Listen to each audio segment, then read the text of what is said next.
ማለቴ ሽንኩርት ይኑረው ወይንስ አይኑረው? ሽንኩርት የሌለው ሽሮ እየሰራሽ እንዲህ ግርግር ልትፈጥሪ? አቤቱ ጌታዬ፣ እንደው ለዚህ ህዝብ አምኖ የሚቀበልበትን እምነት ብታበዛለት። ይኸውልሽ ስሙ፣ ሶስተኛ ደረጃ ሆኖ ለሚሰራ ሽሮ ሶስተኛ ደረጃ ምላስ ግድ ይላል። አሁን እንደው ከአንድ ሽሮ ውስጥ ሽንኩርት ጎደልና የሚቀንሰው ጣዕም አለ እንዴ? ይኸው በሶስተኛ ደረጃ የሚሰራው ወጥ ላይ ሶስተኛ ደረጃ ምላስ ግድ ይላል። ደግሞ ማንም ቢሆን እንደ እምነቱ መጠን ነው ድህነቱን የሚያገኘው። ካልኩሌሽን ስሪ እንጂ ምንድን ነው የምትዘባርቂው? ታውቆሻል ግን ቆቆቆቆቆ ምን እያደረገችበት ነው ወንደላጤውን እንደዚህ ያሳበደችው ብለሽ ነው ከቤትሽ የመጣሽ? እኮ ሚስጥሩን ንገሪና እኛም ቀን ይውጣልን እንጂ።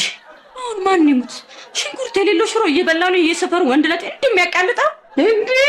ስሙ፣ ወንደላጤ ብቻ እኮ አይደለም ባለትዳሩም እኮ በድብቅ እየመጣ አሰርቶ ሸፈንፈን አድርጎ ይዞ ሸው ይላል እኮ።